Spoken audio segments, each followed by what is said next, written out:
The baker's oven glows orange in the last hour before dawn, and a man who has shaped this same round loaf every morning for years slides it in, scores it into 8 wedges from habit rather than thought, and steps outside to breathe the cool Campanian air before the day's customers start arriving. It is an ordinary morning in a prosperous, crowded Roman port town of some 11,000 people.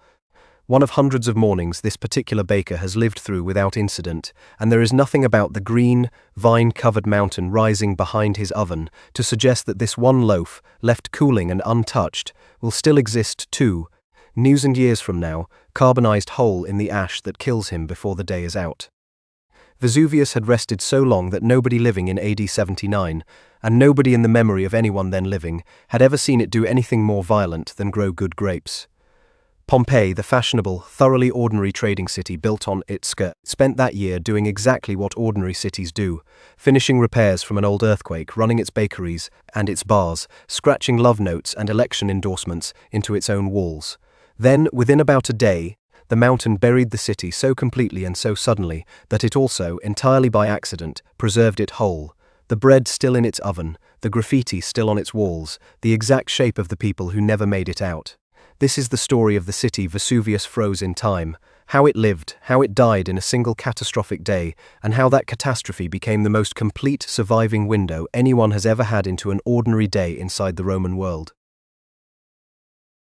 Sling bullets still turn up along Pompeii's western wall, some of them cast in lead and stamped with the name of the general who ordered them thrown. They date to 89 BC, the year a Roman army under Lucius Cornelius Sulla surrounded the city during the Social War, the decade-defining conflict in which Rome's Italian allies fought for the citizenship Rome had refused them. Pompeii held out behind its ring of stone, walls it had spent 2 centuries thickening against exactly this kind of trouble, and lost anyway. Within a year the war was over, Rome had granted its allies citizenship regardless, and Sulla, now master of the state, planted several thousand of his discharged soldiers on the conquered city's land and renamed it for his own family. Colonia Cornelia Veneria Pompeianorum, the colony of Cornelius at Pompeii, under the protection of Venus.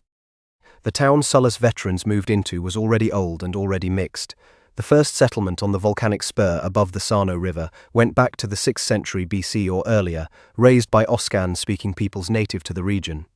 Greek traders working the bay left their mark in temple architecture and imported pottery. Etruscan influence drifted down from the north. And by the 4th century BC, the hill peoples known as the Samnites had folded Pompeii into their confederation, adding a defensive wall of grey tufa block that still rings much of the site today. Rome's slow absorption of the region over the following 2 centuries left Pompeii formally allied but locally governed, its magistrates still writing public notices in Oscan on stone as late as the war that ended that arrangement.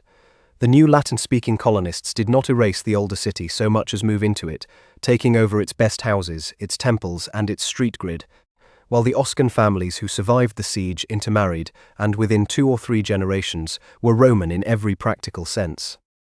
By the time of the eruption, a century and a half later, that layered history had produced something distinctive, not the sober administrative capital of a province, but a small, dense, thoroughly commercial city living well off its position. Pompeii sat where the Bay of Naples met a fertile volcanic plain, its harbour at the mouth of the Sarno, linking it to trade routes running the length of Italy and out across the Mediterranean. The surrounding countryside produced wine and oil in quantities that turned local names into commercial brands. Amphorae, stamped with Pompeian makers' marks, have been dug up as far away as Gaul. Historians estimate the population within the walls at somewhere around 11,000 people packed into roughly 66 hectares, a density that put houses, workshops, bars, brothels, and temples within a few steps of one another on almost every street. It was also, by the 1st century AD, a fashionable address. Wealthy Roman families from the capital built or bought grand seaside villas in and around Pompeii and its neighbouring towns, drawn by the mild climate and the views across the bay. The largest houses inside the walls, buildings like the House of the Faun with its 2 atriums and celebrated mosaic floors, rivaled anything standing in Rome itself for scale and decoration, evidence that serious money as well as long history had settled into the town. Alongside the villas stood the ordinary machinery of a working city, a forum ringed with civic buildings and temples, 2 theatres, an amphitheatre built decades before Rome's own Colosseum, bath complexes heated by hot air drawn under raised floors, and a network of raised stepping stones that let pedestrians cross streets, doubling as open drains without wetting their sandals. Trade gave the city its particular flavor. A Pompeian named Umbratius Sciurus built one of the largest houses in town on the back of a single product: garum, the fermented fish sauce that seasoned nearly every dish in the Roman world, and his floor mosaics advertised his brand the way a modern storefront might, urns labeled with his name, and a promise of quality. Wool passed through the city in the other direction, carded, dyed, and finished in workshops run by fullers, whose trade guild was wealthy and organized enough to sponsor public buildings and back candidates in elections. Merchants, freedmen on the way to fortune, enslaved workers who ran the ovens and the vats, and worshippers of cults from every corner of the Mediterranean, including a well-funded temple to the Egyptian goddess Isis, moved through the same narrow streets as the old Samnite families and the new Roman colonists. It was a working port town wearing the manners of a resort. None of this made Pompeii unusual among the towns ringing the bay. Herculaneum, smaller and wealthier, sat a few miles up the coast. Stabiae and Oplontis had their own villas and their own harbours. What would eventually make Pompeii matter to a much later century was not that it stood apart from its neighbours, but that it was so completely typical of them, a mid-sized, unglamorous, thoroughly lived-in Roman provincial city, the kind that left almost no trace anywhere else in the empire, because ordinary cities simply wear away, rebuilt on top of themselves generation after generation, until nothing legible survives. Pompeii's walls, raised by Oscan builders and reinforced by Samnites, had failed to keep Sulla's legions out in 89 BC, but the ground itself had already sent one warning of its own. 17 years before the mountain at the city's back sent the one that mattered, and Pompeii had chosen, understandably, to read it as an earthquake rather than a prophecy. A small marble relief, carved for a household shrine and found centuries later still standing in its niche, shows the Forum of Pompeii in the act of falling down, the Temple of Jupiter leaning off its podium, an honorary arch cracking apart, a water tower toppling into the street. It was carved as a thank offering, not a record for its own sake. The household that commissioned it wanted its gods to know it had noticed their protection. But it is also the closest thing Pompeii left to a photograph of the earthquake that struck the region on the 5th of February, in a year the ancient sources themselves cannot quite agree on, usually given as AD 62. Seneca, writing in Rome not long after, devoted a whole section of his work on natural questions to the event, noting that a flock of some 600 sheep died near Pompeii, killed, he believed, by poisoned air rising from the cracked earth. Modern seismologists reading the same evidence see an ordinary, if severe, regional earthquake radiating outward from a fault system the Romans had no way to name and no reason to expect, since as far as anyone in the city remembered, the ground under Campania simply did not do this. The damage was not cosmetic. Streets buckled, water pipes fed by the aqueduct sheared apart and had to be dug up and relaid, and major public buildings were hurt badly enough that some stood unusable for years afterward. The Temple of Jupiter at the head of the Forum, the religious heart of the colony, needed extensive rebuilding. So did the Temple of Isis, whose cult had grown popular enough among Pompeii's merchants and freedmen that its restoration became something close to a status project. An inscription set into the rebuilt temple's wall records exactly who paid for it and why. A freedman named Numerius Popidius Ampliatus funded the entire reconstruction out of his own pocket, in the name of his 6-year-old son, and the town council was sufficiently moved, or sufficiently interested in Ampliatus's money, to enroll the boy among its members as a mark of gratitude, a 6-year-old given a council seat because his father had rebuilt a temple. It is a small, sharp window onto how status actually moved in a Roman provincial town. Not always by birth, and not always by decades of service, but sometimes by writing a very large check at exactly the right moment. Private houses suffered just as unevenly as public buildings, and their owners responded the way property owners generally do. Some rebuilt lavishly, treating the disaster as an excuse to renovate and expand, cutting through older walls to join houses together or adding new painted rooms in the fashionable styles of the day. Others patched what they could afford and left the rest. Archaeologists excavating nearly 2,000 years later found buildings frozen in every stage of that uneven recovery, houses with fresh, finished decoration standing beside houses still gutted to the brick, their old wall paintings stripped off and stacked in a back room, awaiting a redecoration that never came. Marble columns cut and ready for a temple portico were found still lying where masons had left them, undressed and unset, Pompeii, in other words, spent most of the last 2 decades of its existence as a permanent construction site, a city visibly and continuously being repaired. That state of half repair is itself one of the eruption's strange gifts to the historical record. Because the rebuilding was still in progress on the day Vesuvius erupted, archaeologists were later able to read the site almost like a set of dated layers. Which walls had been patched after the quake, which decorations were new and fashionable, which rooms had been abandoned mid-renovation, workmen's tools and buckets of plaster left exactly where the crews had set them down. A city caught in the ordinary business of picking itself back up turned out to preserve far more information about how Roman construction actually worked, day to day, than a city that had simply finished being built and settled into stillness would ever have left behind. The shaking did not stop in one afternoon and never return either. Roman writers who lived through the following years mention smaller tremors, recurring often enough around the bay that people living there learned to treat a rattling shelf or a cracked cup as background noise rather than an emergency, an old town's ordinary weather, not a countdown.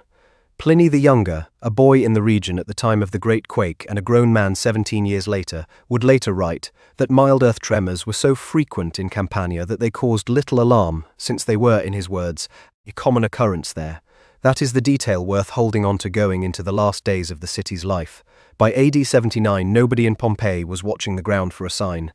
because the ground had been muttering to itself for a generation, and nothing worse had ever come of it. None of this slowed the city down. If anything, the years after the earthquake were some of Pompeii's most visibly prosperous, new bathhouses and expanded market buildings going up alongside the temple repairs, new fortunes being made and displayed on freshly painted walls.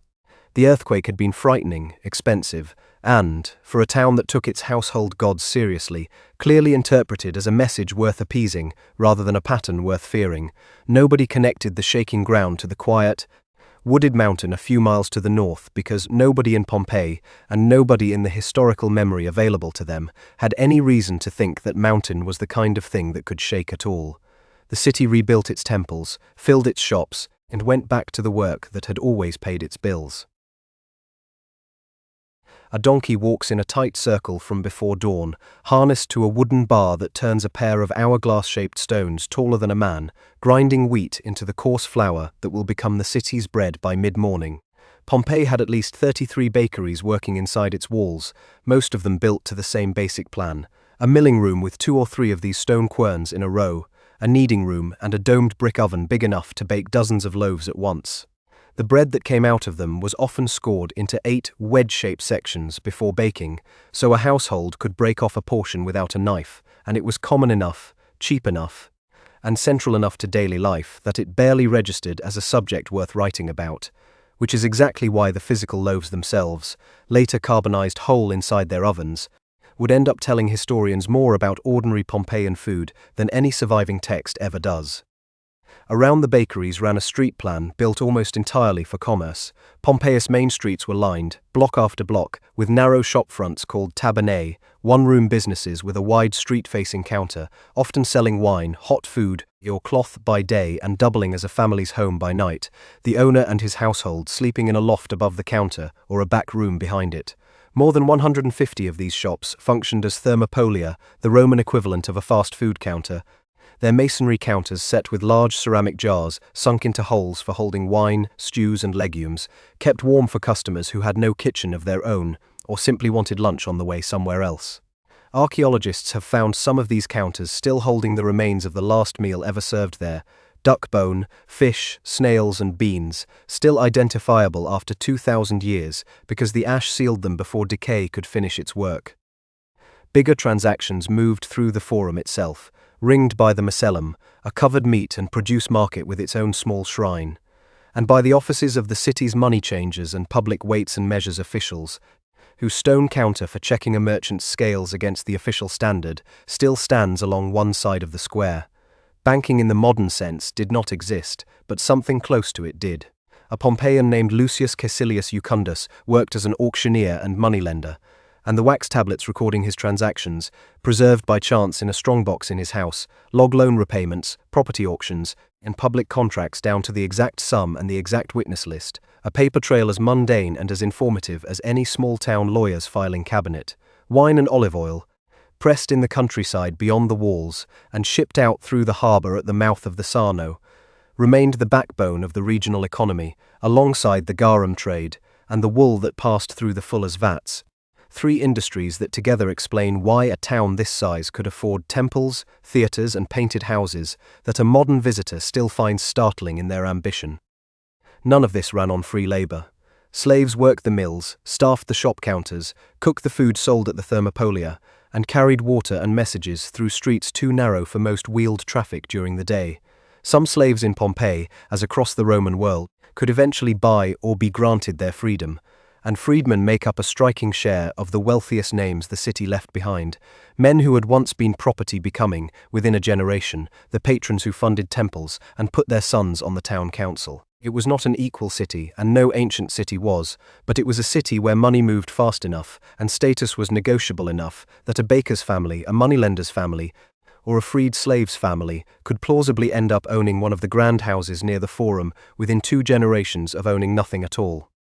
Trade carried the town's name well beyond the bay. Amphorae stamped with Pompeian producers' marks have surfaced in excavations across Gaul, along the Rhine frontier, and in North Africa, evidence of a supply chain that ran from a specific press in the Campanian countryside to a specific dinner table hundreds of miles away. A market cycle known as the Nundinae rotated through the towns of the region, roughly every 8 days, drawing farmers, travelling merchants, and buyers in from the countryside on a fixed schedule that a Pompeian shopkeeper could plan a week's stock around, and inscriptions painted on house walls advertising rentals, upcoming gladiator shows, and election endorsements suggest a town that expected its residents to read as they walked, glancing up from the crowd at whatever the nearest wall had to say. The Forum on a market day would have been loud with livestock, hawkers, and the particular smell of a Roman city at midday, fish sauce, wood smoke, wet stone, and the bread ovens working since before sunrise.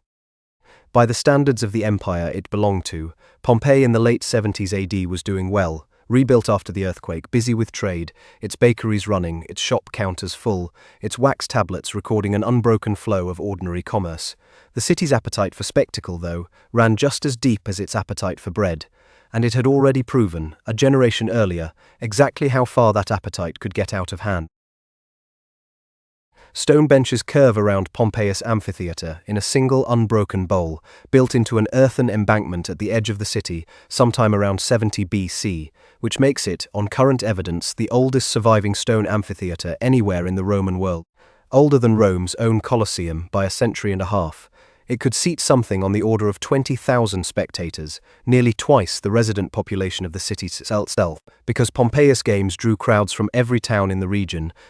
arriving on foot and by cart along roads built for exactly this kind of traffic. Wealthy citizens paid for the shows themselves, a gladiatorial contest or a day of animal hunts funded out of a magistrate's own pocket in exchange for the crowd's goodwill at the next election, and painted notices advertising upcoming games, naming the sponsor, the number of gladiator pairs,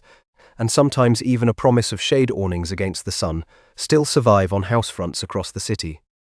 The graffiti left by gladiators themselves complicates the popular picture of the arena more than almost any other single body of evidence from Pompeii. Scratched near the barracks where fighters trained and lived are what amount to career scorecards: a gladiator's name, his type of armament, and a tally of fights won, fights lost, and fights that ended in a draw or a reprieve. Men with dozens of bouts to their name turn up again and again in these records, which would be impossible if every match were a fight to the death. A trained gladiator represented a serious financial investment for the school that owned him, and sponsors and crowds alike generally preferred to see a defeated fighter spared and kept for the next show rather than killed outright.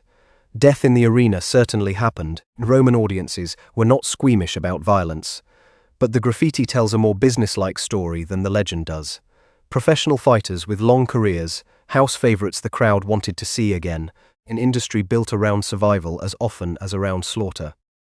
Fame moved through the arena the way it moves through any spectator sport, and the graffiti preserves that too, unfiltered by any eon's later editing. One barracks wall remembered a Thracian-style fighter named Celadus as a 3-time victor and, in the admiring words scratched beside his tally, the girl's idol. Another line nearby made a similar claim for a net fighter named Crescens, hailed by an anonymous fan as the object of every young woman's attention after dark. These were not solemn dedications carved by official hands. They were fan graffiti, written by people who had watched a specific man win a specific fight and wanted the wall to remember it, the same impulse that puts a favorite athlete's name on a locker room wall today.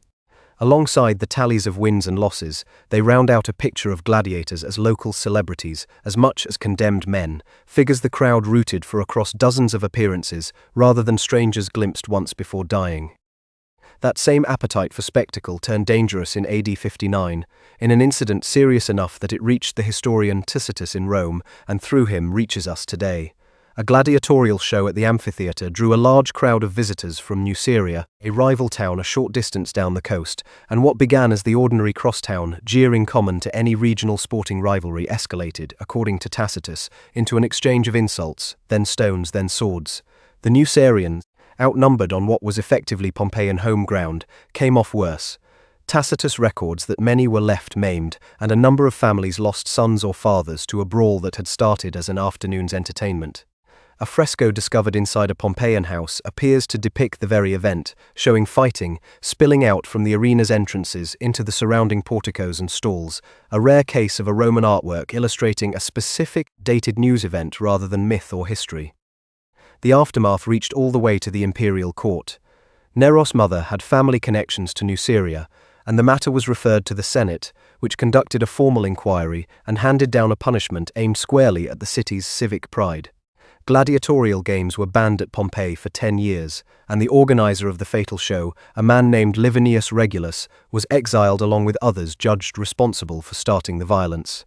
For a town whose social calendar and political careers ran substantially through the arena, a decade without games was a genuine punishment, a public humiliation carried out at a distance by officials who had never set foot in the amphitheatre at the center of it. By the time the ban would have lifted,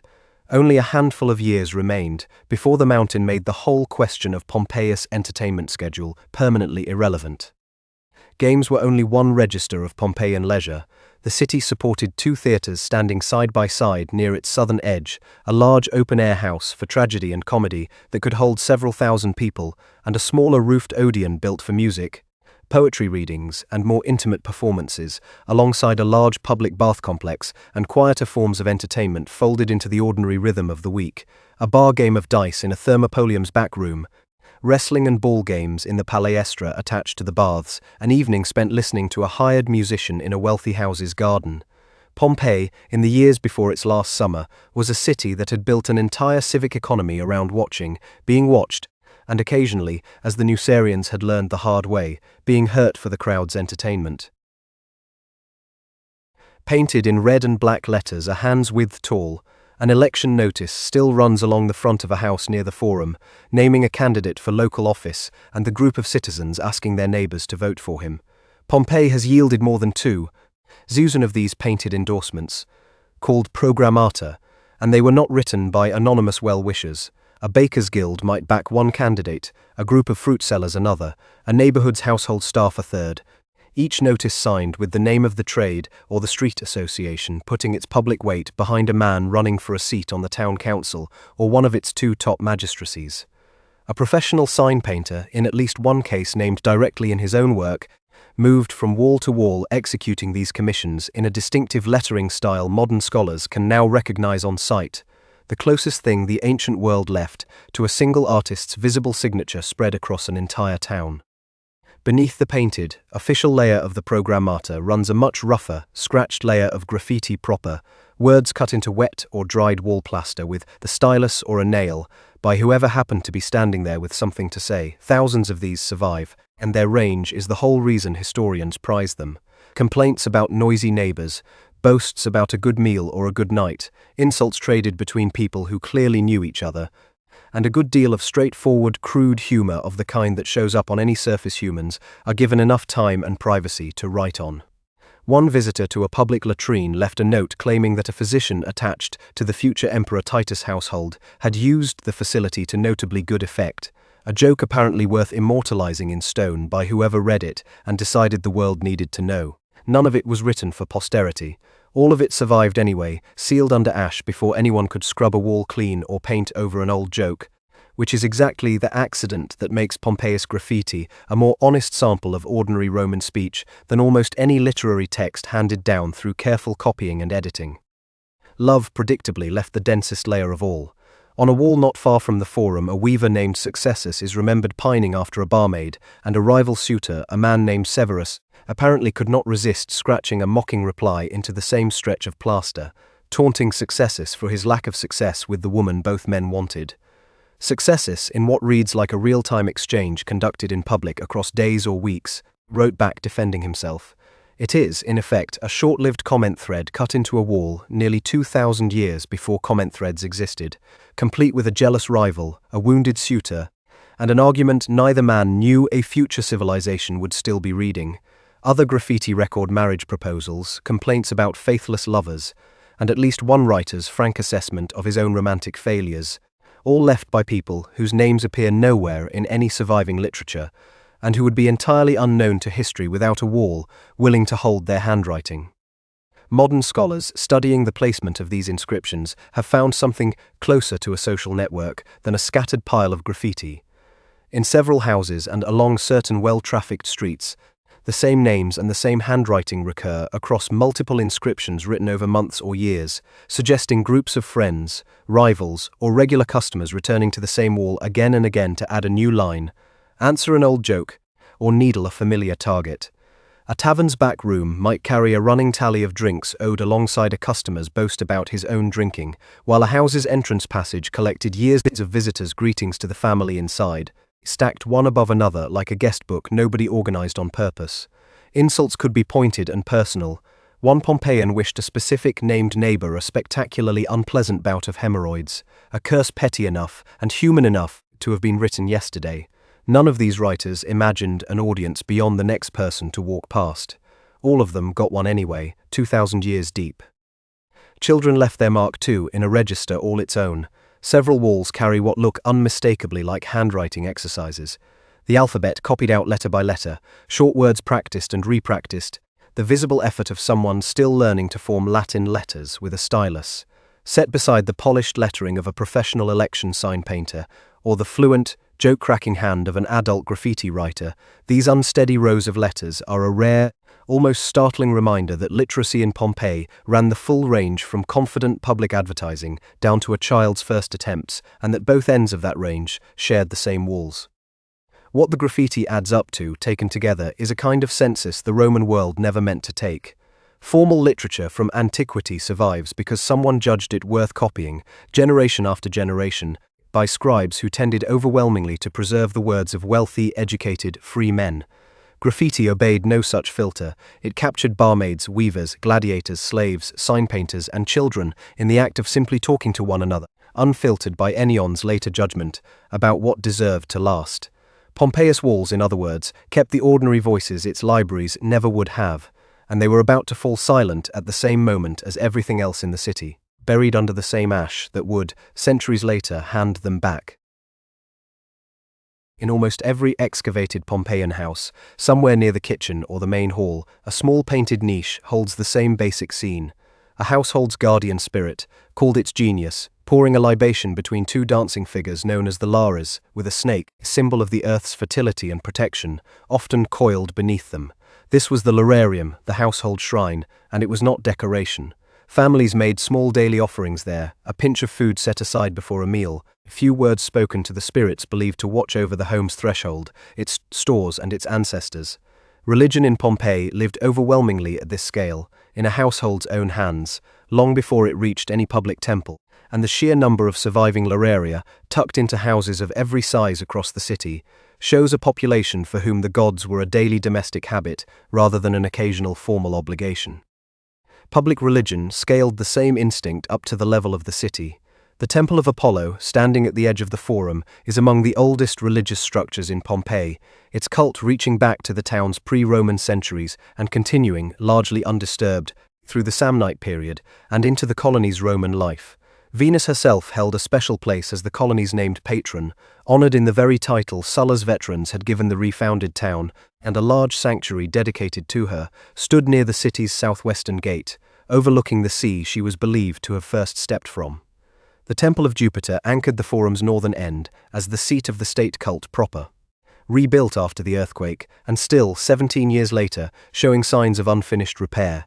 None of these buildings competed with one another for a single population's loyalty in the way modern religious institutions sometimes do. A Pompeian family might honor its household lares each morning, attend a public sacrifice to Jupiter or Venus on a civic holiday, and pay separate respect to a foreign god entirely, all without any sense of contradiction. Foreign cults, in fact, thrived in Pompeii precisely because the city's position as a trading port kept bringing new gods in with new goods and new people. The rebuilt Temple of Isis, funded after the earthquake by the freedman Ampliatus on his young son's behalf, served a following drawn to a goddess whose promises of personal salvation and renewal differed sharply from the transactional, civic character of the older Roman cults. Worshippers underwent initiation rites, observed daily rituals tied to the Nile's flood cycle thousands of miles away, and found in Isis priesthood one of the few religious offices in the city genuinely open to people of any background. Small shrines to other imported deities, and inscriptions honoring gods from across the eastern Mediterranean turn up throughout the site, evidence of sailors, merchants, and enslaved people carrying their household gods with them, the way modern migrants carry their own traditions into new countries. Status and religion intertwined in ways that mattered enormously to people who had no other path upward. Freedmen, barred by law from holding the city's elected magistracies no matter how wealthy they became, found a genuine avenue to civic standing in religious office instead. The Augustales, a priesthood tied to the cult of the emperor and his family, drew heavily from the freedman class and let former slaves fund public works, sponsor games, and receive public honors in exchange for that investment. Ampliatus and his son's council seat were only the most vivid example of a pattern repeated across the city's inscriptions. At a smaller scale, crossroads shrines called compita, tended by neighborhood associations often staffed by slaves and freedmen known as ministry, gave even the least powerful residents a formal recognized role in the city's religious calendar, painting and decorating the shrine at their own street corner and taking part in its annual festival. The bronze and terracotta statuettes recovered from Pompeian shrines make the point better than any written source could. A single lararium cabinet might hold a small bronze Jupiter beside a figure of Isis or Harpocrates, an Egyptian child god of silence, along with a household's own ancestral spirits rendered in cheaper clay, a shelf of gods from 3 different religious traditions, kept together because a family found all 3 useful, not because any priesthood had ruled on which one was correct. Public festivals layered onto this private practice in a calendar dense enough to structure the whole year. Sacrifices to Vulcan in high summer, a season whose ironic timing nobody in AD 79 could have appreciated, honors to Venus tied to the colony's founding, in processions for Isis that brought her Egyptian rites out into Pompeii's own streets in full public view. Protection against misfortune ran through daily life at every level, from grand temple to street corner. Small carved and cast charms shaped as a phallus, considered a potent symbol against the evil eye and bad luck rather than anything erotic in this context, hung from doorways, workshops, and even wind chimes strung to catch the breeze outside a house or bakery, a piece of everyday superstition so widespread it shows up in houses grand and humble alike. Amulets, painted symbols, and small offerings against misfortune sat alongside the formal machinery of temple and priesthood. Evidence of a population that took both the official gods and the ordinary business of warding off bad luck seriously, often in the very same breath. It was in the end a thoroughly devout city by its own lights, one that read its earthquakes and its good fortune alike as messages from a crowded, attentive divine world, which made it almost inevitable that when the mountain finally moved, the first response of many Pompeians would be to look for a god to blame rather than a volcano to fear. Grapevines climbed Vesuvius almost to its summit in the 1st century AD, and the mountain that rose behind Pompeii looked, to everyone living beneath it, like nothing more dramatic than good farmland tilted upward. Its lower slopes produced some of the most prized wine in Italy, its middle supported woodland and pasture, and its rounded, broad summit, where a wide, overgrown depression sat instead of any obvious peak, drew no particular suspicion, because nobody living in AD 79 had any recorded memory, or any recorded story from their parents or grandparents, of the mountain ever doing anything more violent than growing good grapes. The geographer Strabo, writing decades earlier, had at least noticed something odd about the summit rock, porous, ash-colored, faintly scorched-looking stone that he speculated might mean the mountain had burned at some point in a very distant past and simply gone out, the way a long-dead campfire leaves char behind. It was a shrewd guess, nobody acted on it, and no other writer of the period is known to have taken the idea any further. The overgrown crater at Vesuvius summit had, in fact, already played one dramatic role in Roman history, unrelated to any eruption. In 73 BC, the escaped gladiator Spartacus led several dozen followers up the mountain and made camp in that same wide, vine-choked hollow, using its single narrow, easily defended path as a natural fortress, while a Roman force under the praetor Gaius Claudius Glaber besieged the base of the slope, confident that hunger would finish the rebels without a fight. According to the historian Plutarch, Spartacus' men instead wove ladders and ropes out of the wild vines growing across the crater's rim, climbed down an unguarded cliff face on the mountain's far side, and fell on Glaber's camp from behind, routing the Roman force completely and turning a handful of runaway fighters into the nucleus of a rebellion that would occupy Roman armies for 2 more years. A crater capable of hiding an army needed to be large and deep, exactly the shape modern volcanology recognizes as an old, collapsed volcanic cone, and exactly the shape that a century and a half of grapevines had, by the time of Pompeius last summer, made to look like nothing more than an unusually large and usually fertile hilltop meadow. What actually lay beneath that green summit was a magma chamber that had been quietly refilling for centuries, unnoticed because Vesuvius' dormant period had run far longer than any living memory, any family story, or any surviving written record could reach back. Modern geological work on the volcano's older deposits has identified a major eruption roughly 2,000 years before Pompeius' time, an event violent enough to bury Bronze Age settlements in the same region under thick layers of ash and pumice. But that eruption belonged to a world with no writing left behind to describe it, and its evidence lay buried too deep and too far in the past for anyone in Roman Campania to have ever encountered or suspected it. As far as the accumulated knowledge of the Roman world was concerned, Vesuvius was simply a mountain, distinguished chiefly by its wine and its unusually large summit meadow, and nothing in that knowledge gave anyone in Pompeii, Herculaneum, or the villages scattered across its slopes the faintest reason to watch it. In the days immediately before, the ground had in fact grown more restless than usual, though nobody around the bay had any framework for reading that restlessness as a countdown, rather than more of the same background shaking they had lived with for a generation.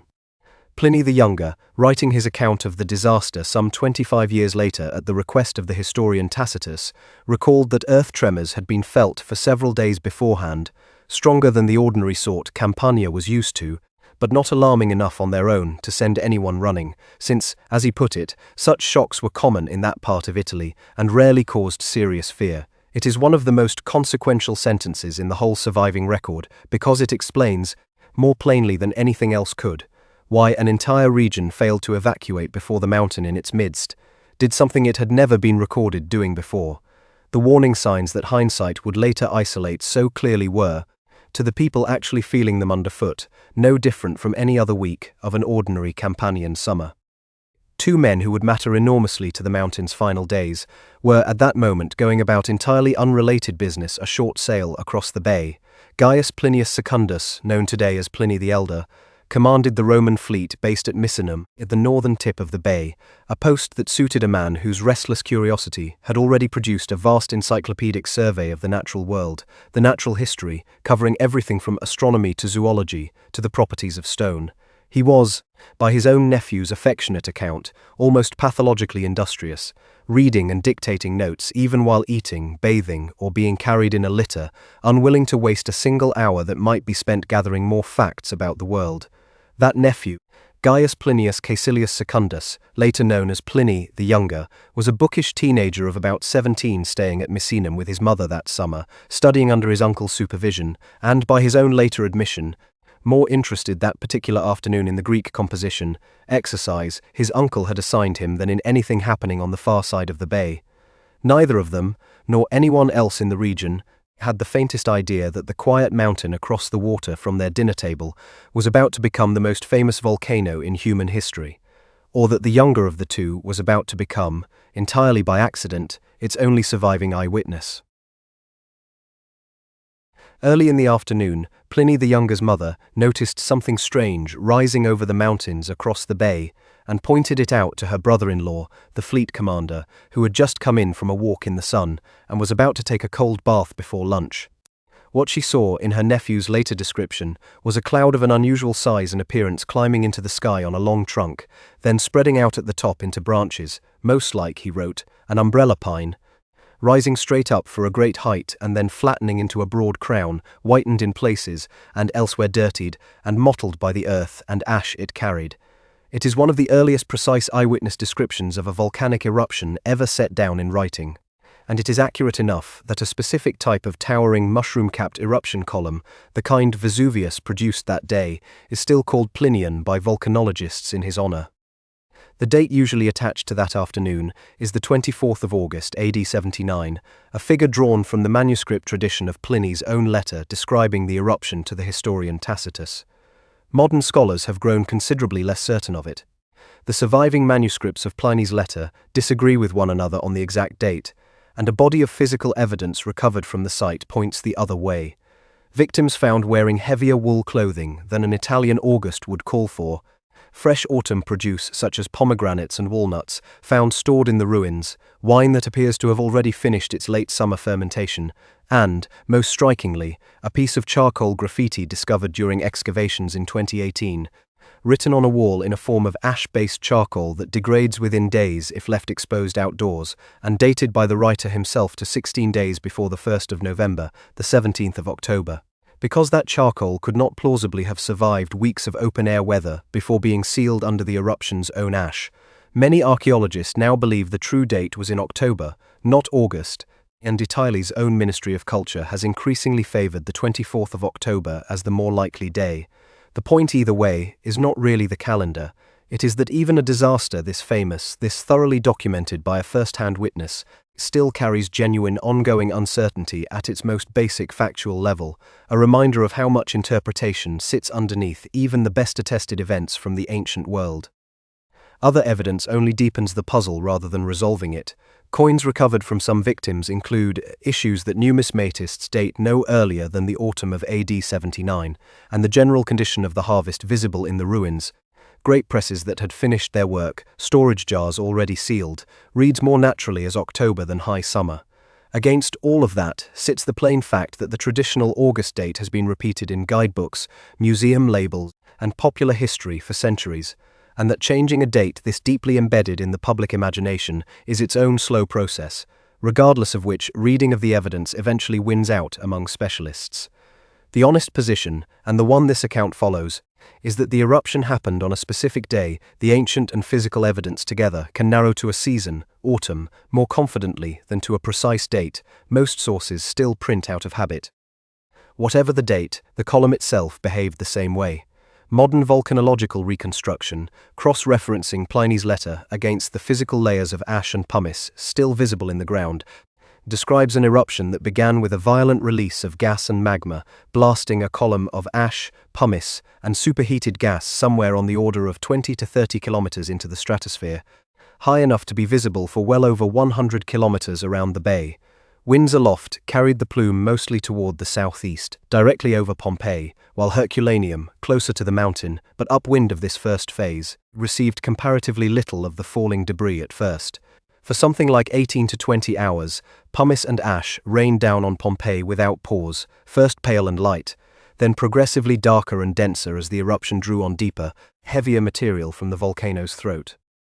Inside the city, the fall built up gradually enough that many residents had real time to react, and the record of what they chose to do with that time is decidedly mixed. Skeletal remains and their find spots, mapped carefully over 2 centuries of excavation, show a population split between those who fled early, before the roads out became difficult, and those who stayed, sheltering indoors as the layer of pumice on the streets grew from a light dusting to a covering more than 2 meters deep by the end of the fall alone. Roofs not built to bear that kind of accumulating weight began failing as the night wore on, crushing residents who had judged, reasonably enough by any experience available to them, that a stone house was safer than an open street being pelted with rock from the sky. Darkness fell in the middle of the day, total and disorienting, as the ash column blotted out the sun over Pompeii hours before any natural sunset. Residents who ventured outside tied cloths and pillows over their heads for protection against the falling stones, the closest thing to a survival strategy anyone in the city had ever needed to invent. Across the bay at Misenum, the fleet commander who had first been summoned by his sister-in-law's pointing finger, was by then no longer merely observing. A message had reached him from a woman named Rectina, trapped at the foot of the mountain with no way out by land, and Pliny the Elder had already ordered the fleet's warships made ready, less out of alarm, his nephew later insisted, than out of the same scholarly curiosity that had defined his whole life. A chance, he told his household, to see the phenomenon up close, and, as it happened, to help. Fortune favors the brave. Pliny the Elder is said to have told his frightened helmsman, and ordered the quadrireme's course held steady toward the shore. Everyone else was fleeing. What had begun as a scholar's excursion, a fast light galley meant to carry him close enough to observe the strange cloud in detail, changed the moment Rectina's message reached him. He now commanded a squadron of warships, loaded not for sightseeing but for evacuation, and he steered them directly across the bay toward the base of the mountain itself, dictating observations on the changing shape and color of the cloud to a secretary as the ships closed the distance, unwilling even now to let a single hour of data collection go to waste. The approach grew steadily worse as the fleet neared Pompeii's stretch of coast. Cinders and pumice, some large enough to be genuinely dangerous, began falling onto the decks, along with fragments of scorched, blackened rock shaken loose from the mountain, and the sea itself grew so shallow with fallen debris and disturbed by tremors that landing near Pompeii became impossible. Pliny's helmsman urged him to turn back. Instead, he ordered a course change south to Stabiae, a smaller coastal town outside the direct fall zone that afternoon, where his friend Pomponianus had a villa and, more usefully, a stretch of coast that might still permit a landing. Pliny reached Stabiae to find Pomponianus already terrified and in the process of loading baggage onto a boat, hoping to escape as soon as the contrary onshore wind, which was blowing straight into the harbour and pinning every vessel in place, finally shifted. What Pliny did next, as his nephew later told it, has puzzled and moved readers for centuries. Rather than show or share his host's visible panic, he embraced Pomponianus, spoke words meant to calm him, and then, in a display of composure his nephew clearly regarded as remarkable, asked to be taken to the baths, bathed, and sat down to dinner as though the evening were entirely ordinary, cheerful, or at least convincingly pretending to be, throughout the meal. Afterward he went to bed, and by his nephew's account, slept soundly enough that those outside his door could hear him snoring, his breathing heavy and laboured in a way his household attributed to his considerable bulk. Whether this was genuine calm, scholars' stubborn refusal to be rattled by what he could not yet fully explain, or a deliberate performance staged for the sake of a household in danger of falling apart with fear, the effect was the same. He modelled a steadiness nobody else in the villa could manage. By the middle of the night, the courtyard outside his room had filled with fallen pumice deep enough that anyone remaining inside risked being trapped, and the household woke Pliny before the choice was taken out of their hands entirely. The group debated whether to stay under roofs that had begun shaking hard enough, with repeated tremors, to threaten collapse, or to go out into the open where falling stone posed its own danger, and settled on the open ground. Tying pillows to their heads with cloths for protection, the same improvised defense residents of Pompeii itself were adopting that same night across the bay. They carried torches and lamps down to the shore, hoping the wind might finally turn enough to let a boat put to sea, but the waves remained too high and the wind too contrary for any vessel to leave. Across the bay at Misenum that same night, the nephew he had left behind was living through his own ordeal, in a household now reduced to his mother and himself. Pliny the Younger described repeated violent tremors, strong enough to rock carts standing on level ground so hard that wedging their wheels with stones failed to hold them still, and a sea that seemed to be sucked back from the shore, stranding marine creatures on newly exposed sand, before what he took to be a vast black cloud, shot through with darting bursts of flame, came rolling down from the mountain's direction and advanced across the bay toward the town. Crowds in the streets panicked at the sight of it, certain, in his own words, that the world was ending along with themselves, and Pliny and his mother joined the flight inland, his mother at one point begging him to leave her and save himself, which he refused to do. Ash began falling on Misenum too before the night was over, though far more thinly than at Pompeii, a diluted preview, 30 kilometers upwind, of exactly the kind of ground-hugging, fast-moving cloud that was, at that same hour, already doing far more lethal work on the mountain's near side. Pliny, heavier and shorter of breath than the younger men around him, sat down repeatedly to rest as the group made its way toward the water, asking twice for cold water to drink. Then, according to his nephew's second-hand account, gathered later from the servants who had been with him, he stood up, supported by 2 slaves, and immediately collapsed and died. His nephew, writing decades afterward, attributed the death to the thick ash-laden fumes that had settled over the area, which he believed had choked off Pliny's airway, a plausible mechanism, though Pliny's own weight, his labored breathing, and the physical strain of the night likely all played some part alongside whatever gases were in the air. When his companions were finally able to return to the spot, 2 or 3 days later, once the light and the air had cleared enough to see, they found his body intact and apparently untouched by violence, looking, his nephew wrote, more like a man asleep than a man dead. He was the eruption's most famous single casualty and, thanks entirely to the letters his nephew wrote a quarter-century afterward, at a historian's request, its single best documented one as well. The pumice that fell on Pompeii through that long night, punishing as it was, killed a comparatively small share of the people who died in the eruption. What actually ended the city, and ended it far more quickly and far more completely than a slow accumulation of falling stone ever could, arrived after midnight and into the following dawn as a series of pyroclastic density currents, fast-moving, ground-hugging avalanches of superheated gas, ash, and rock fragments that collapsed downward out of the eruption column whenever it grew too heavy to sustain itself, and then raced outward across the landscape at speeds that gave anyone still in their path essentially no chance to outrun them. Modern volcanologists studying the layered deposits around the mountain have identified at least 6 distinct surges and flows over the course of the eruption's second phase, arriving in rapid succession as the mountain's output shifted and collapsed again and again through the night. Herculaneum spared the worst of the pumice fall by winds that had carried that debris toward Pompeii instead, took the earliest and most direct hit from these ground-hugging currents, and for most of the 20th century, the near-total absence of bodies found within the town's excavated ruins supported a comforting assumption that Herculaneum's roughly 4,000 to 5,000 residents had used the early hours of the eruption, while Pompeii was still just getting buried in pumice, to escape by land or by sea before the worst danger arrived. That assumption held until excavations begun in the early 1980s reached what had been the town's shoreline in antiquity, now buried far inland under the accumulated debris of the eruption, and found a row of stone boat chambers cut into the old sea wall, structures that had stored fishing boats, and now instead held the remains of more than 300 people, huddled together in family and household groups, clutching jewelry, coins, and tools, as if they had gathered there to wait out the danger and never left. They had not escaped the town. They had simply been waiting at what looked like the safest possible spot. Sheltered stone chambers at the water's edge, ready to board boats the moment conditions allowed, when the first major surge reached them. Later scientific study of those Herculaneum remains, examining bone chemistry and the condition of surviving soft tissue in a small number of skulls,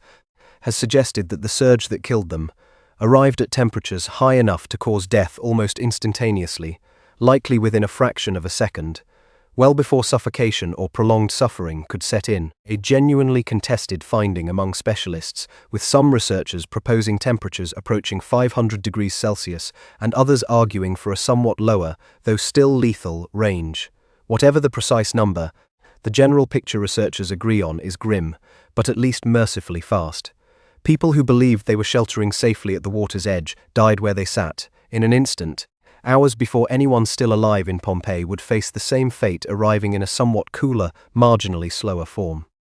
Pompeii's fatal surges arrived hours later, once the long night of pumice fall had already ended, and dawn was breaking, catching a population that had in many cases survived the worst of what they thought was the danger and had begun to hope the crisis might be passing.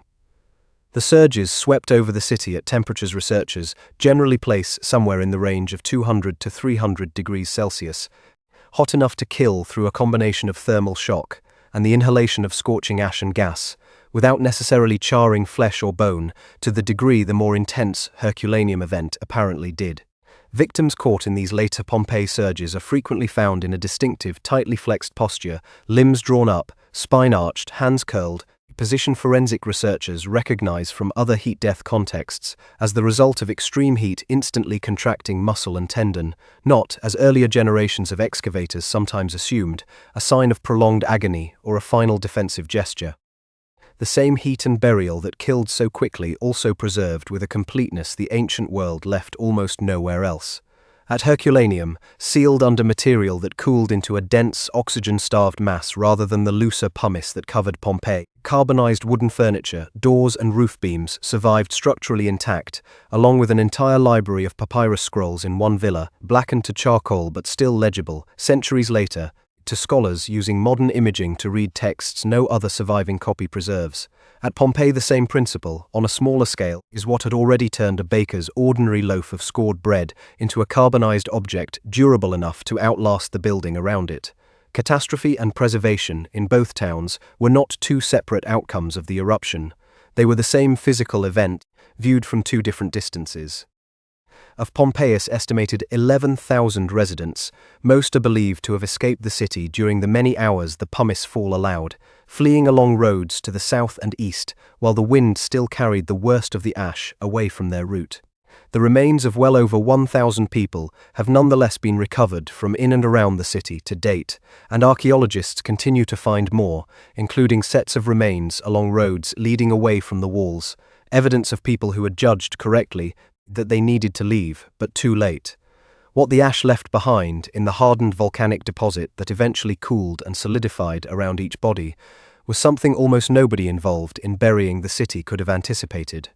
As the soft tissue inside that shell decayed away over the following centuries, it left a perfectly shaped, empty cavity in the rock, holding the exact contour of a person at the instant of death, clothing folds, facial expression, the precise curl of a hand, and waiting empty for 8 centuries for someone to think of pouring something into the hole.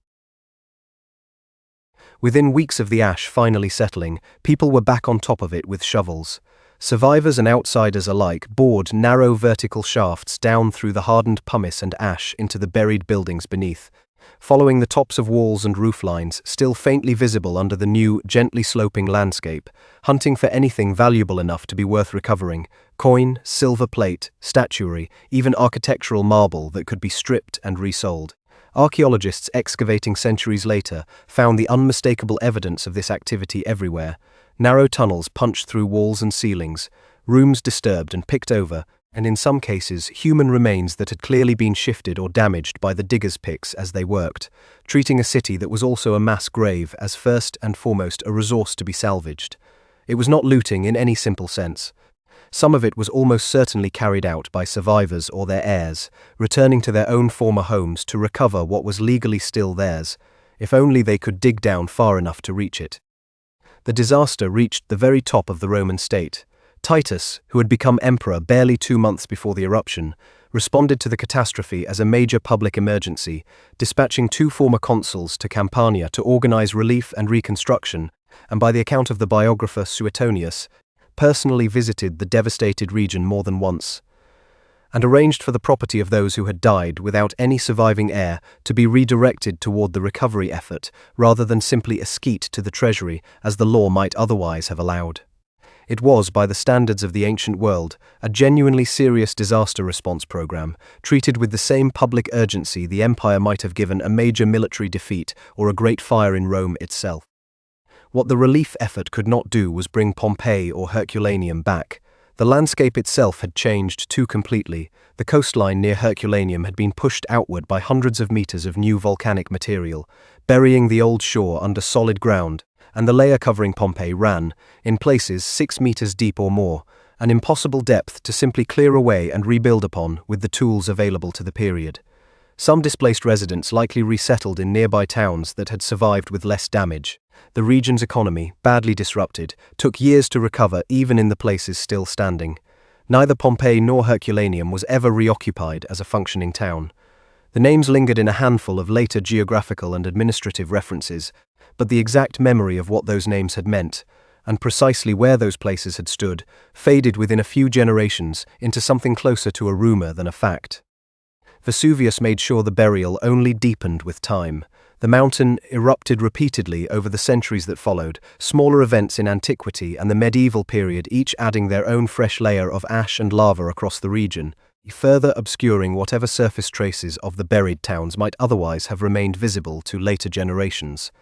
Roman geographical writers active in the century or two after the disaster still listed Pompeii and Herculaneum among the towns of Campania, evidently working from older sources rather than any first-hand knowledge, but the references grow thinner and vaguer the further removed the writer is from AD 79, until by late antiquity, the towns survive only as names on old lists rather than as places anyone could still point to on the ground. The living memory that once knew exactly which hillside had swallowed a city dissolved within a handful of generations, the ordinary way any specific, painful local knowledge dissolves once the people who held it have died, and the physical landscape has finished healing over the wound. For more than 1,500 years, farmers worked vineyards and fields directly above the buried city without any suspicion of what lay beneath their plows, occasionally turning up an odd fragment of marble or an ancient coin that meant nothing more to them than any other scrap of old debris a well-worked field tends to surface. The soil above Pompeii, enriched by the very volcanic ash that had destroyed it, proved to be some of the most fertile farmland in the region, a final, quietly ironic gift from the mountain to the descendants of the people it had killed. Nothing about the gently rolling hill that had grown up over the ruins suggested a city underneath it to anyone without a very specific reason to look closer, and for a long time nobody had one. By the time of the Renaissance, the low, gently rounded hill covering ancient Pompeii's forum and streets had acquired a purely local name of its own, La Civita, with no connection in most people's minds to the vanished Roman city buried beneath it. In 1592, the architect Domenico Fontana engaged to dig a new underground channel to carry water from the Sarno River toward Torre Annunziata, cut his tunnel directly through the edge of the buried site, and struck ancient walls, painted plaster, coins, and inscribed stones bearing, among other names, the word Pompeii. Fontana recorded the find but drew the wrong conclusion from it, reasonably enough given what little context he had to work with. He took the inscriptions as evidence of a villa that had once belonged to the great Roman general Pompey, whose family name closely echoed the city's own, rather than as proof that an entire buried city sat directly beneath his channel. The tunnel was finished, the water began to flow, and the ancient walls it had cut through were left exactly where they were, unexplored, their true identity misdiagnosed by exactly one letter's worth of historical coincidence, and correctly identified only after roughly 150 more years had passed. A well digger working for an Austrian nobleman struck marble in 1709, well short of water, on a property near the town of Resina on the bay's southern shore. The nobleman, Prince Emmanuel Maurice of Lorraine, better known by his title as the Prince d'Elbeuf, had the shaft widened and followed the marble down, and what his workmen eventually hauled up into the daylight were statues, coloured marble columns, and architectural fragments belonging, though nobody yet understood this, to the stage building of Herculaneum's ancient theatre, still buried some 20 metres below the modern surface. D'Elbeuf treated the find exactly as a nobleman of his era would treat any lucky strike of valuable antiquities. He had the best pieces cleaned up and either kept them for his own villa or gave them away as diplomatic gifts to well-connected friends, including a set of statues that ended up in the collection of Prince Eugene of Savoy in Vienna. No other site was drawn, no record of where any single object had actually stood was kept, and once the readily reachable treasures had been extracted, the shafts were largely abandoned. The digging resumed in earnest almost 3 decades later under considerably grander sponsorship. Charles of Bourbon, the young King of Naples who would later also rule as King of Spain, took a personal interest in the site once it came to his attention, and in 1738 ordered formal excavations under a Spanish military engineer named Roque Joaquin de Alcubierre. Tunnels driven back into the volcanic rock that year struck an inscription confirming, for the first time in writing since antiquity, that the buried town was in fact Herculaneum. 10 years later, in 1748, Alcubierre's crews began digging at a second site a few miles south, initially assumed to be the separate town of Stabiae. Only in 1763 did workers uncover an inscription referring to the Republic of the Pompeians, finally proving that this second buried city was Pompeii itself, its true identity confirmed 171 years after Domenico Fontana had tunneled straight through its edge without recognizing what he had found. The methods driving all of this activity were, by any modern archaeological standard, closer to organized treasure hunting than to scientific excavation. Alcubierre's crews worked almost entirely underground, following walls and rooms with narrow horizontal tunnels rather than opening the site to the sky, extracting statues, wall paintings cut bodily out of their plaster, and small portable objects for shipment to the king's new museum at Portici, while leaving the tunnels themselves to be backfilled or simply abandoned once a room had been picked clean.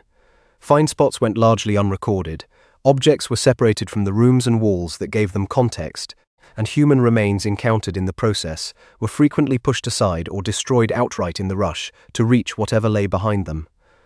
The Bourbon court, moreover, treated the discoveries as closely guarded royal property. Visitors needed special permission to view the finds. Sketching or publishing detailed images of them was restricted for years,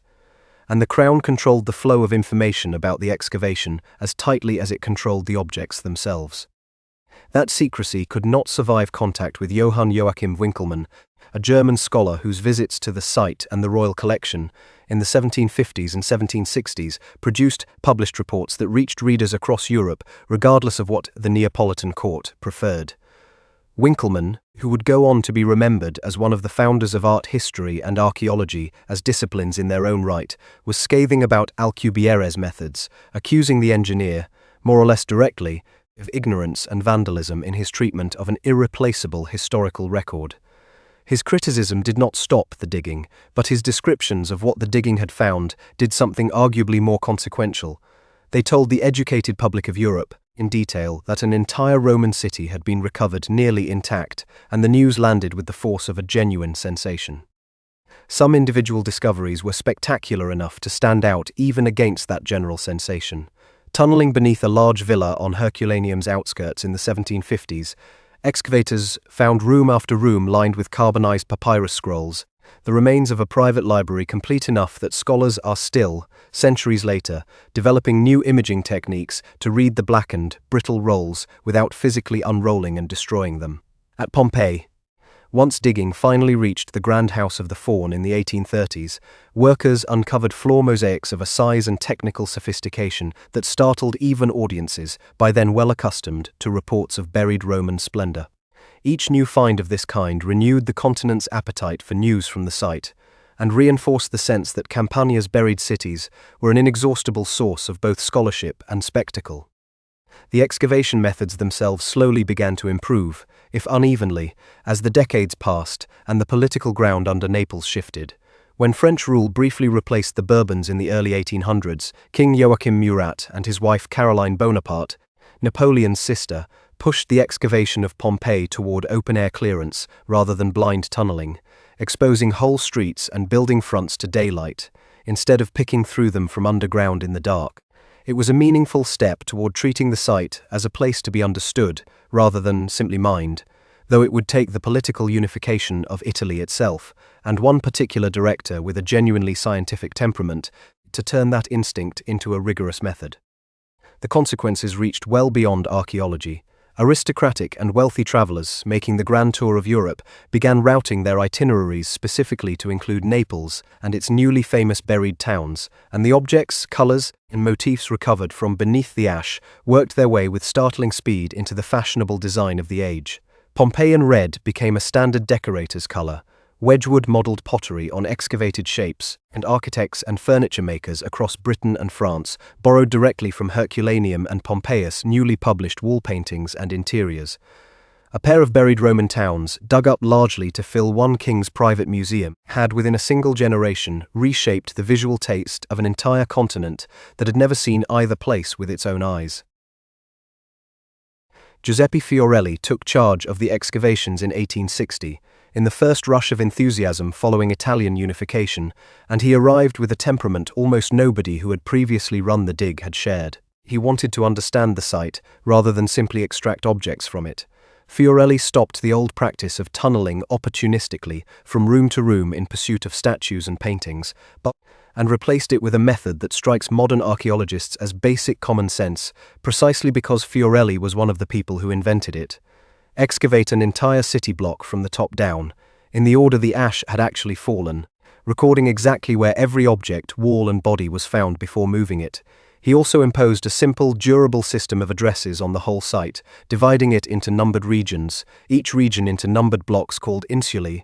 and each building within a block given its own number in turn, a scheme so practical that it remains. More than a century and a half later, the standard way archaeologists and guidebooks alike still refer to any specific building at Pompeii.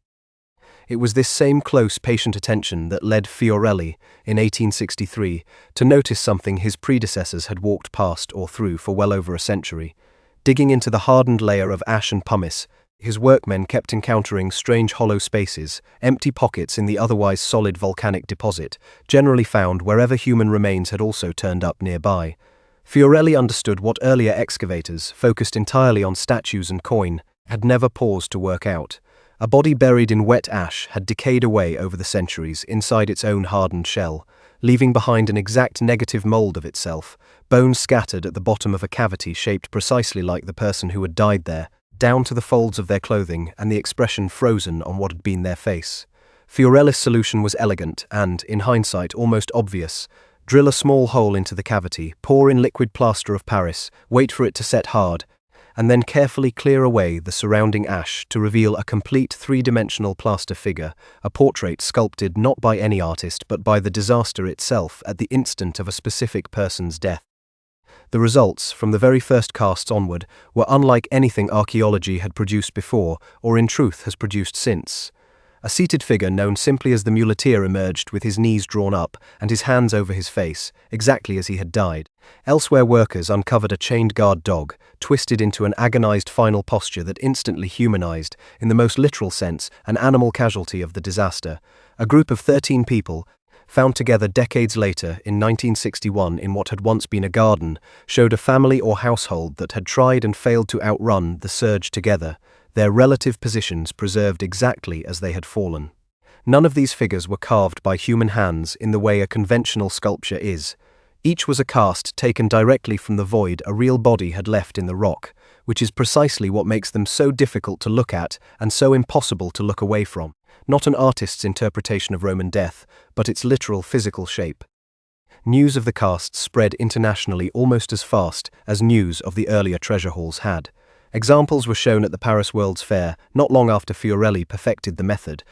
drawing crowds who had grown used to admiring Pompeii's painted walls and mosaics from a comfortable historical distance, and who now found themselves standing in front of the actual individual shape of someone's final moment.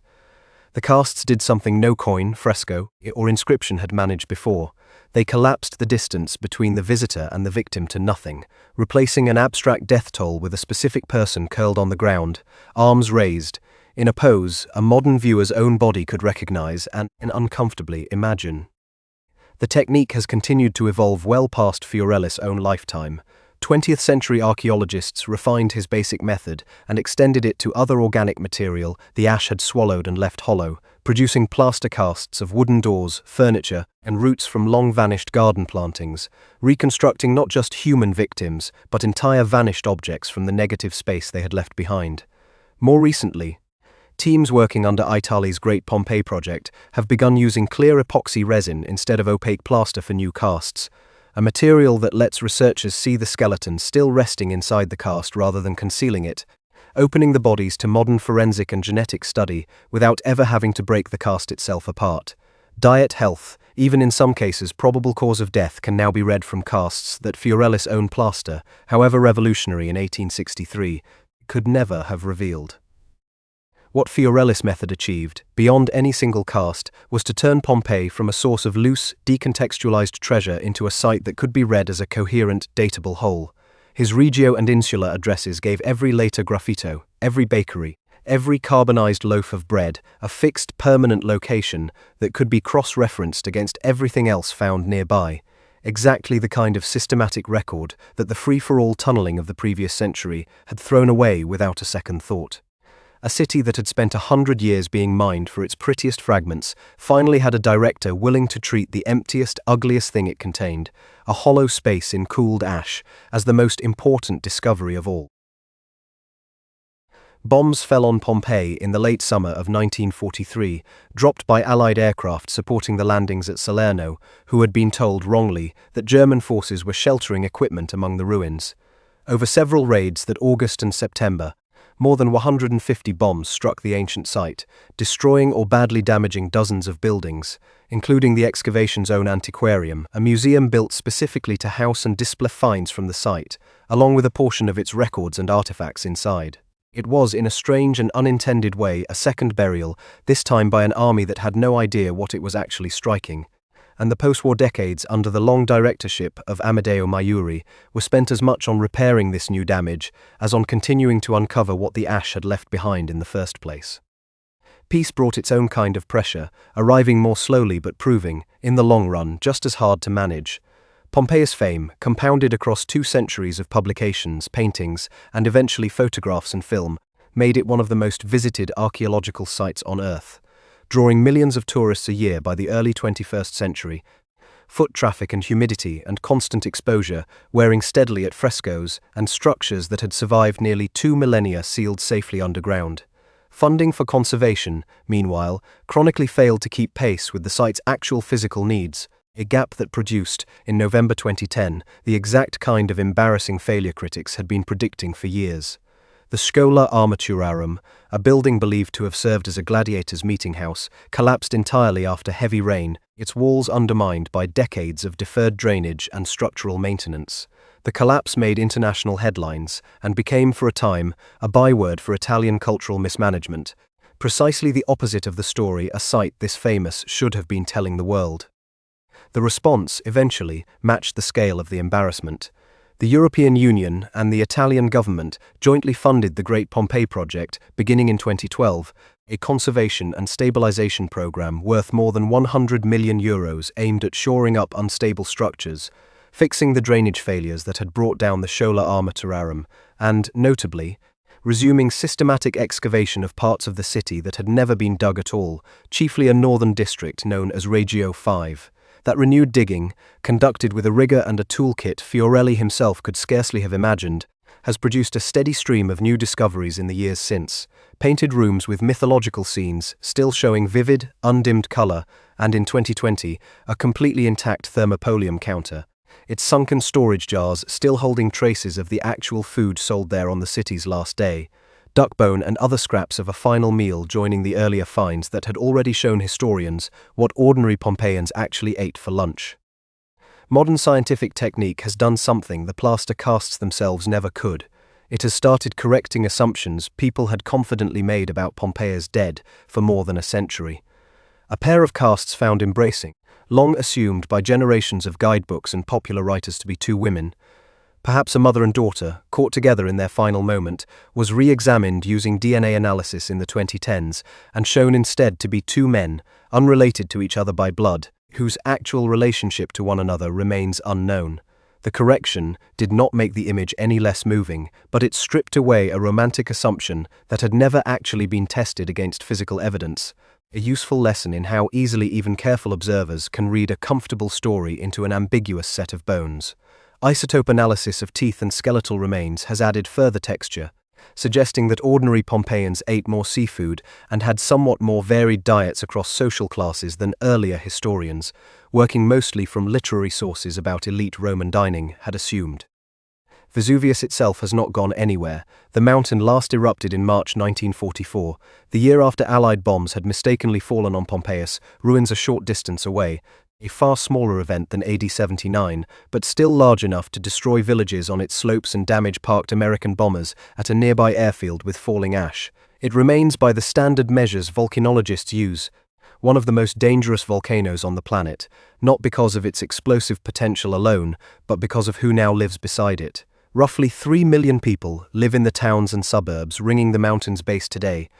a population density around an active volcano essentially unmatched anywhere else in Europe, and Italian civil authorities maintain a standing evacuation plan intended to move the entire danger zone to safety within days of the first serious warning signs, a plan whose success or failure has fortunately never yet been tested against a real eruption. The city that spent nearly 2,000 years as a lesson in what an unwatched mountain can do, now sits a short drive from a metropolitan area civil engineers openly describe as one of the highest-risk volcanic settlements on the planet, itself a fact very few of the tourists photographing the crater from the summit path spend much time considering.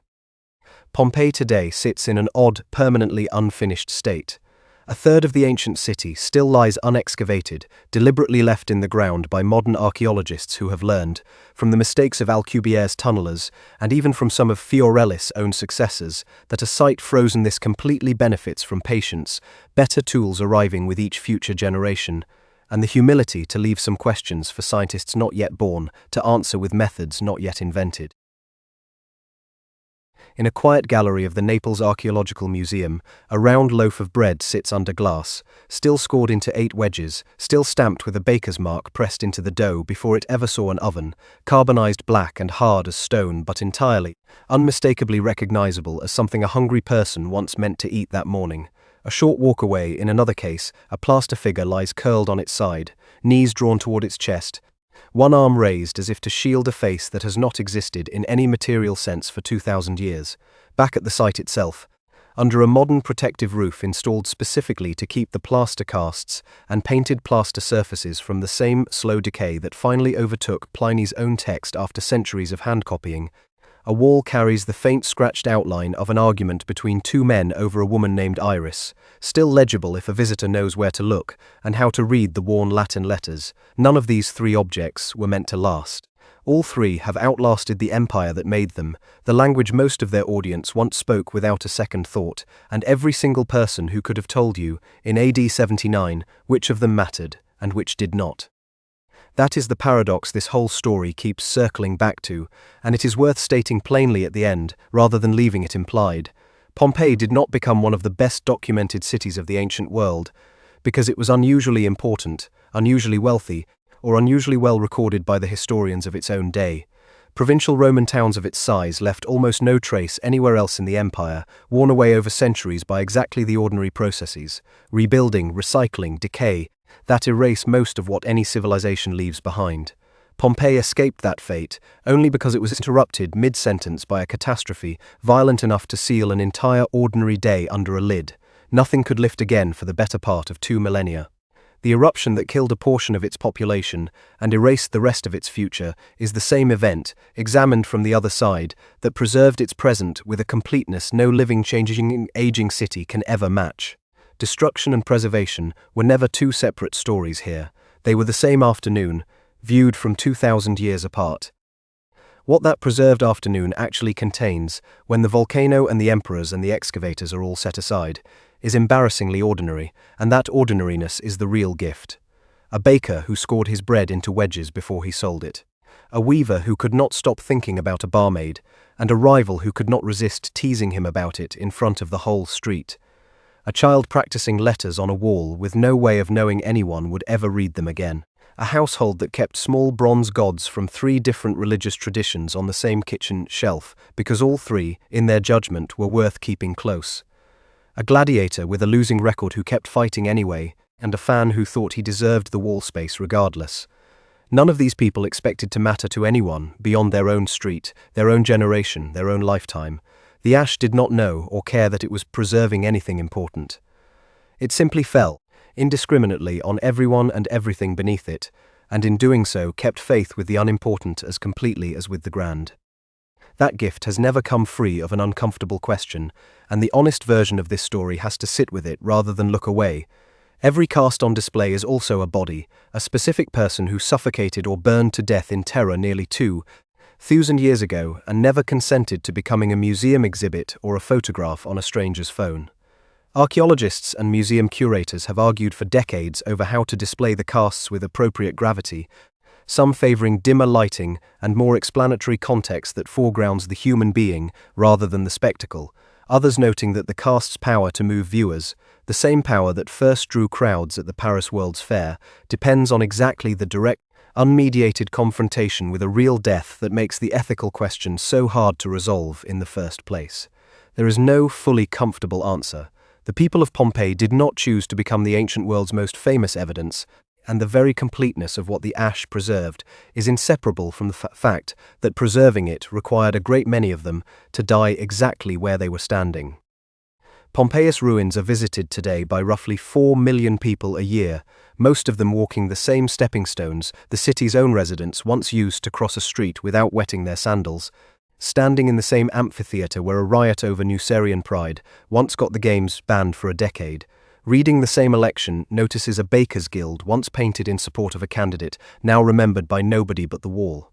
The mountain behind them is still there too, green again, farmed again, its slopes once more producing the wine the region has always been known for, its true nature, no better understood by most of the people living in its shadow today than it was by the people who died beneath it.